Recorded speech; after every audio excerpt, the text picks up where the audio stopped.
Anchonanta, soy profesor de Física y Química en un colegio de San Sebastián y la charla va a tratar sobre el freno magnético. Seguramente habréis oído hablar del freno magnético porque tiene mucha aplicación en la vida cotidiana, por ejemplo en los trenes de alta velocidad, en los camiones de mucho tonelaje, en las bicicletas estáticas que usáis en casa y también en montañas rusas. El freno magnético, digamos que es un freno auxiliar, digamos que es una fricción, pero no es una fricción mecánica, porque no hay rozamiento mecánico, es una fricción magnética donde vamos a ver cómo se frenan los imanes. El freno magnético se basa en dos leyes del electromagnetismo. Una de ellas es la ley de Faraday y la otra es la ley de Lenz. Que la ley de Faraday lo que nos dice es que cuando tenemos un flujo de campo magnético que varía con el tiempo, como por ejemplo variando el campo magnético, surge una fuerza electromotriz. Y esa fuerza electromotriz induce una corriente que llamamos corrientes de Foucault o corrientes de Eddy. Y la otra ley, que es la ley de Lenz, habla sobre el sentido de esas corrientes. Y nos dice que el sentido de esas corrientes es tal que el campo magnético que generan se opone a esa variación de flujo. Entonces vamos a ver dos experiencias del freno magnético. En la primera vamos a ver cómo esas corrientes inducidas frenan el movimiento de un imán que cae por el interior de un tubo de cobre. Y en la otra vamos a ver cómo un disco que está girando se para cuando acercamos un imán. Pues vamos a por la primera.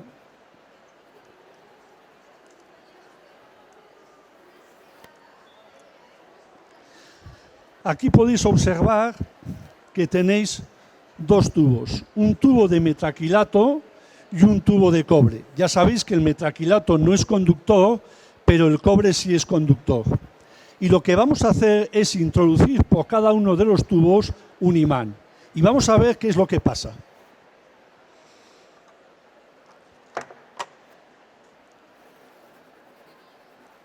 Podéis ver que el imán en el tubo de metacrilato ha descendido rápidamente, pero en el tubo de cobre cae muy lentamente, tan lentamente que todavía que no lo hemos visto. Es decir, tarda más tiempo en recorrer este tubo de cobre que el tubo de metacrilato. Y eso es consecuencia de las dos leyes que os he mencionado. Y vamos a ver por qué sucede eso. Y lo vamos a ver con un dibujo.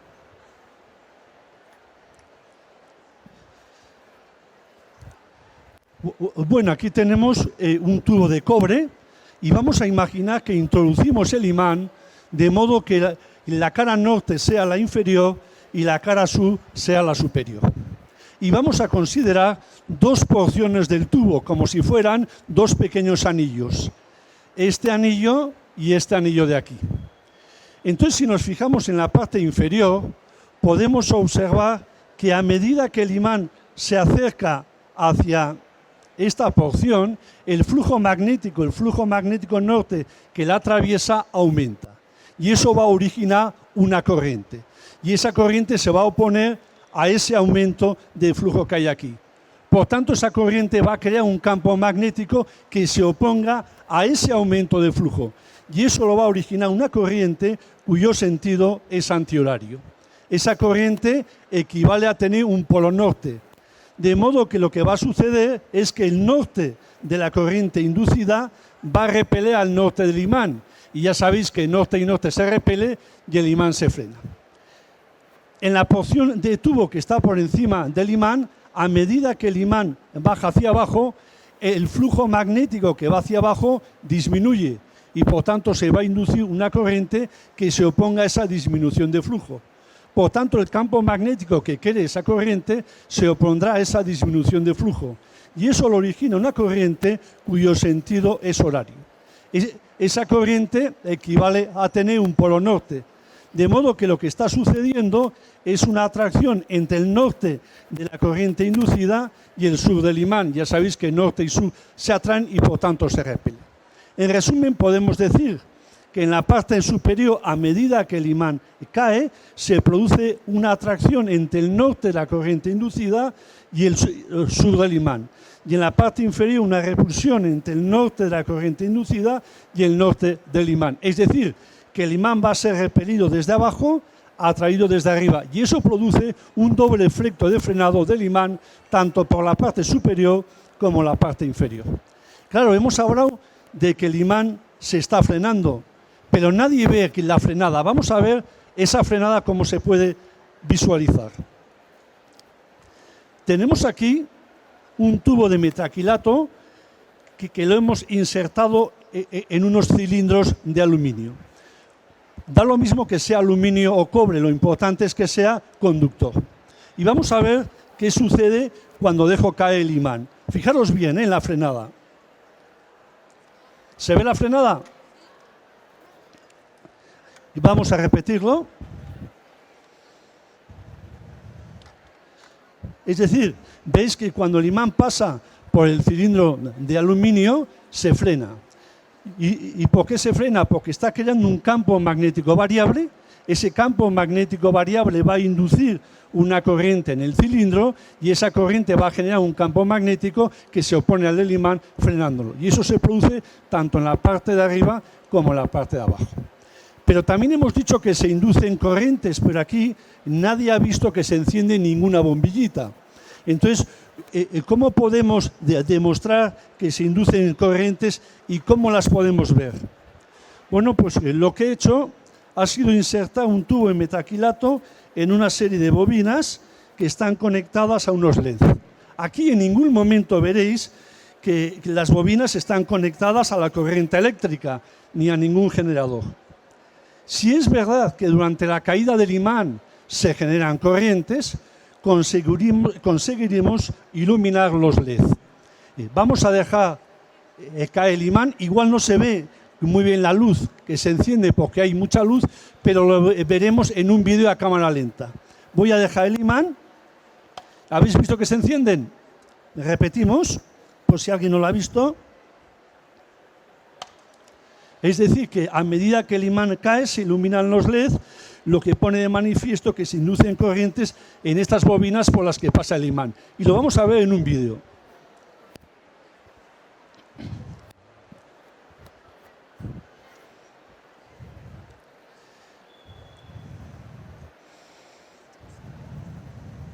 El tubo de metacrilato. Y observamos cómo los LED... Mira, ahora lo vamos a ver a cámara lenta. ¿Lo veis?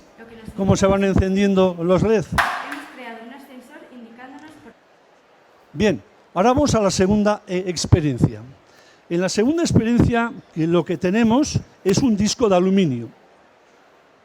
Es un disco de aluminio que está acoplado a un motor. Y lo voy a hacer girar. Cuando el disco adquiera cierta velocidad, le voy a acercar un imán y vamos a ver qué es lo que sucede.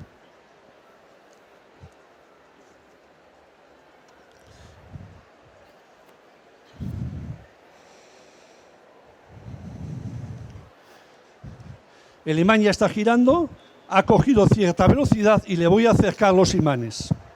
¿Ya veis cómo se frena? Fijaros que el imán en ningún momento toca el disco. Si retiro el imán, vuelve a girar. Si lo acerco, se vuelve a frenar. ¿Qué es lo que sucede? Pues lo que hemos visto ahí. Aquí se originan unas corrientes eléctricas debido a las variaciones de flujo magnético. Y vamos a explicar cómo se originan esas corrientes con un dibujo.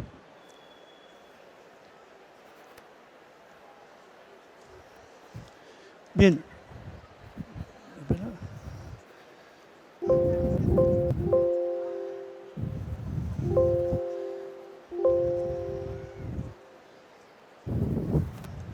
Bien, este sería el disco de aluminio que está acoplado a una rueda y que gira conjuntamente con la rueda. Vamos a imaginar que la rueda está girando en sentido de las agujas del reloj y que le acercamos el imán con la cara al norte mirando al disco. Entonces, cuando acercamos el imán con la cara al norte al disco de aluminio, hay una porción del disco que está entrando en el imán, es decir, en la zona de campo magnético. Y eso va a producir un aumento de flujo hacia adentro, lo que va a originar de nuevo una corriente. El sentido de esa corriente se opone a ese aumento de flujo y, por tanto, el campo magnético que genera la corriente tiene que ser perpendicular al disco y hacia afuera. Y lo genera una corriente cuyo sentido es antihorario. Entonces lo que tenemos es un conductor, es decir, un disco girando dentro de un campo magnético en presencia de una corriente. Luego aparece una fuerza que lo frena. Pero por el otro lado tenemos una porción de aluminio que está saliendo del imán. Luego está perdiendo flujo y al perder flujo origina una corriente. Y el sentido de esa corriente es que tiende a reponer ese flujo. Por tanto, el sentido de la corriente tiene que ser en sentido horario. Y esa corriente lo que va a generar es un campo magnético perpendicular al disco y hacia adentro. Lo que tengo, igual que antes, es una corriente en presencia de un campo magnético y eso produce una fuerza de frenado. Es decir, que cuando entra y cuando sale es cuando se produce el efecto de frenada. ¿Qué es lo que pasa? Alguien dirá que en la vida real nadie tiene unos imanes que lo pone a la rueda, ni ningún gnomo que se acerca con un imán. Lo que tenemos es un electroimán. Y un electroimán es una bobina que al circular corriente por ella genera un campo magnético. Y esa rueda dentro del campo magnético genera una corriente. Y esa corriente genera un campo magnético que se opone al otro campo. Y eso produce la deceleración del disco y al final lo para. Esto es todo. No sé si os ha gustado. ¿Alguien tiene alguna pregunta o qué hacer? Esto lo estudiaréis dentro de un par de años, en primero o segundo de bachillerato. Cuando deis la parte de inducción magnética ya aparecerá. ¿Ninguna pregunta? Vale, pues muchas gracias a todos, ¿vale?